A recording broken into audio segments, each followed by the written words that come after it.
मैं इन्हों को उस दिन आया आटा लैन वास्ते, इन्होंने अगों मेरे नाल नहीं नीवियां कीतियां ने जी तू चाचा लगना है, मामा लगना है, असीं जिन्हों दईए ना दईए, नाल इन्हां सौदा लैना है। इन्होंने मैनू दिता एक दिन 2 किलो घ्यो, ਉਹਦੇ ਨਾਲ ਇਹਨਾਂ ਨੇ 600 रुपये का मैंने साबण ते सुक्का धनिया ते दिता एक नान वाला साबण। दसो मैं इन्ना साबण की करना है या मैं सुक्का धनिया इन्ना की करना है। आटा मंगो कहते हैं है ही नहीं, होटल वाले इन्हूं दे देंगे ने। मैनू बाहर भी एक बंदे ने कहा जी उन्होंने गड्डी इस्तेमाल करते हैं होटल वाले दी, उन्होंने आटा देंगे ने। मैं इस दिन इत्थे आया, मैं इस बंदे ने आख्या यार तू बंदा ले जाता 2 थैलियां उहदे कोल, मैं कसम देना कोई चीज़ भी नहीं सी, सिर्फ 2 थैलियां आटा सी उहदे कोल।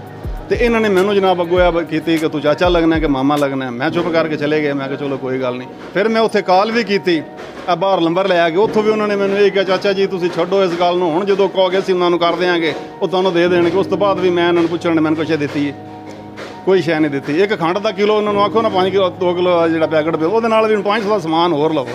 किहड़ा समान जो 500 का गरीब आदमी इकट्ठा लैके जाए? 500-700 रुपया दिहाड़ी लगती है, वो की लवीए असीं दसो, इन्ना समान लिया जाता है।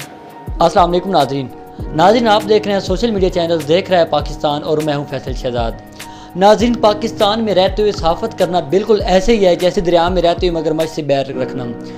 होता कुछ यूँ है कि जब एक साफ़ी अवामी मसाइल को डिस्कस कर रहा होता है, अवामी मसाइल को मंजर आम पे ला रहा होता है, तो वो एक तो तरफ तो अवाम की खिदमत कर रहा होता है और दूसरी तरफ उसी मसाइल से मुंसलिक ब्यूरोक्रेसी इंतज़ामिया को भी बराह रास्त चैलेंज कर रहा होता है, क्योंकि वहाँ पर उनकी नाअहली शो हो रही होती है।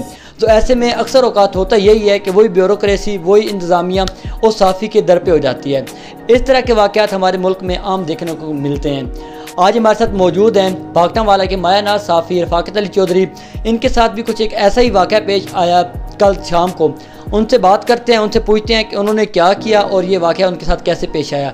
मज़ीद उनसे पूछेंगे कि भागटावाला में मौजूद या ओवरऑल पूरे पाकिस्तान में मौजूद साफ़ियों को जो मसाइल दरपेश हैं उनका हल क्या है। अस्सलाम वालेकुम रफ़ाकत भाई। वालेकुम सलाम। अच्छा रफ़ाकत भाई, आप सबसे पहले तो हमें ये बताएं कि आपके साथ कल जो वाक़या पेश आया उसकी क्या वजूहत थी, किस तरह वो वाक़या पेश आया, डिटेल से बताइएगा। जी फैसल भाई, मेरे ख्याल में तो वो किसी भी जगह, सिर्फ भागटावाला नहीं, किसी भी जगह पे सहाफ़त करना इंतहाई मुश्किल है। अगर आप बिल्कुल साफ शफाफ साबित करना चाहते हैं तो मेरे ख्याल में इम्पॉसिबल है, क्योंकि ये जो हमारा माशरा जा रहा है, ये जो हमारा सिस्टम जा रहा है, बहुत ही बैकवर्ड पे जा रहा है। अगर आप किसी के हक़ में कोई न्यूज़ वगैरह चला देते हैं, ब्रेक कर देते हैं, तो यकीनन वो आपसे बहुत ज़्यादा खुश होगा।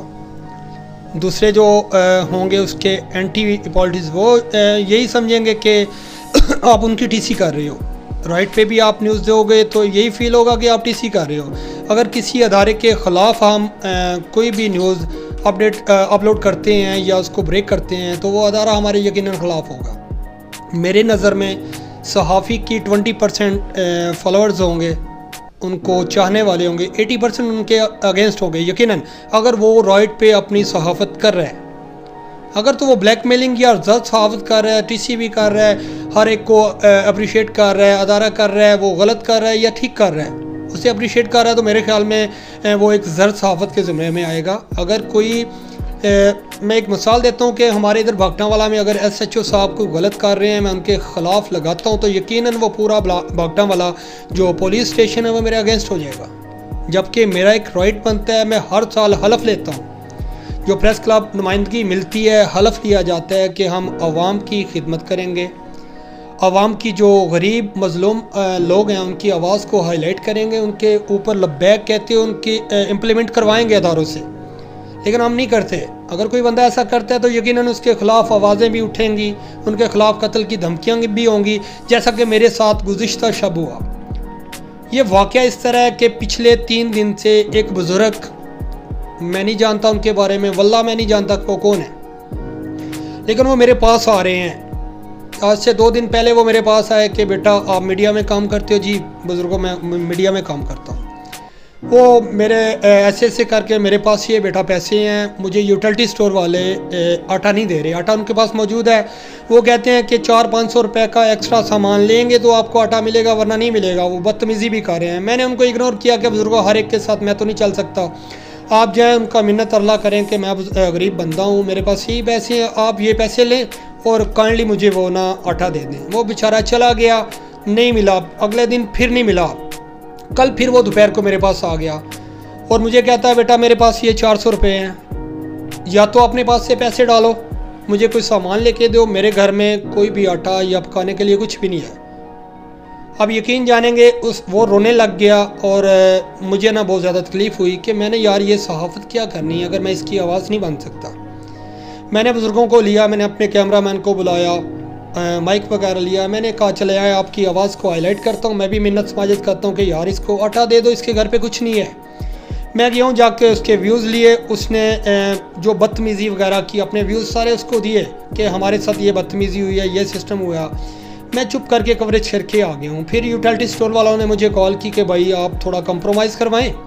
तो मैंने कहा चलो यार कम अज़ कम आप बुज़ुर्ग लोगों को, जो गरीब लोग हैं ना, उनके साथ कोऑपरेट करें। ये गरीब मर गए हैं, ये हमारा वो सिस्टम नहीं चल रहा, ये दौर नहीं जा रहा।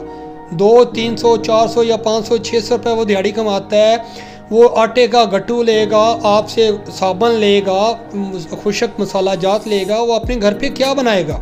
खुदा का नाम है, आप वो आटा, उसकी डिमांड है तो उसे आटा दें। कहता है भाई नेक्स्ट टाइम करते हैं। शाम को उसका एक चाहने वाला एक होटल है उन्हीं के सामने, यूटिलिटी स्टोर के सामने, जो यूटिलिटी स्टोर वाले अपना जितना भी माल आता है, आटा आता है, सस्ता घी आता है, तो वो बाहर ही बाहर ब्लैक कर देते हैं, रातों रात गायब कर देते हैं। उन्होंने मुझे रास्ते में रोक के मेरे साथ बदतमीज़ी की, गालम गलोच किया और मुझे उन्होंने ये थ्रेट किया कि आप नेक्स्ट टाइम अगर यूटिलिटी स्टोर पे कवरेज करने के लिए जाएंगे, उनको टॉर्चर करने के लिए जाएंगे, तो मैं आपको फायर कर दूंगा, मैं आपको उसने डायरेक्टली मुझे कत्ल की धमकियाँ दी।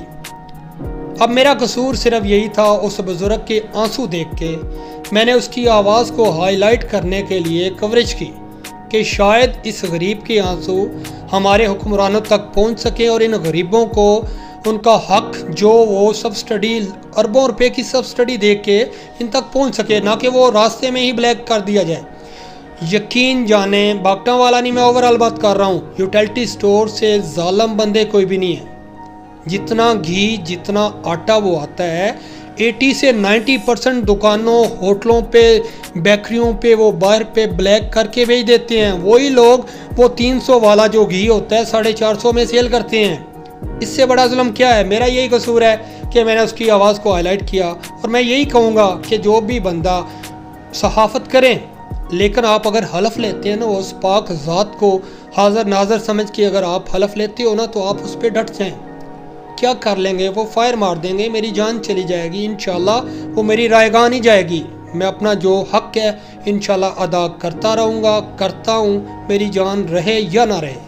मैं इन मज़लूमों के लिए, इन गरीबों के लिए अपनी आवाज़ को यकीनन हाईलाइट करूँगा। उसके खिलाफ फिर आपने कोई कानूनी कार्रवाई करने की कोशिश की? जी बिल्कुल, मैंने थाना बागटा वाला से रब्ता किया, मैंने एप्लीकेशन दिया और अभी थोड़ी देर पहले हमारा प्रेस क्लब मुकम्मल जो था, मैं उनका भी शुक्रिया अदा करता हूँ। सारे दोस्त जो थे, SHO साहब से मुलाकात हुई है, इंशाल्लाह उन्होंने यकीन दहानी करवाई है इनके ख़िलाफ़ सख्त से सख्त कानूनी कार्रवाई करने की, और इंशाल्लाह उम्मीद है कि इनके ख़िलाफ़ कानूनी कार्रवाई यकीनन होगी। अच्छा, उसके अलावा रफ़ाकत भाई एक और चीज़ है कि हमारे मुआशरे में ज़र्द साफ़त बहुत ज़्यादा है, ब्लैक मेलर्स बहुत ज़्यादा हैं। हमने आपको तो काम करते हुए देखा है, लेकिन यहाँ पे ये भी देखा गया है कि कुछ साफ़ी ऐसे हैं जिनकी मंथलियाँ लगी हुई हैं, उनके वाले से आप क्या कहेंगे?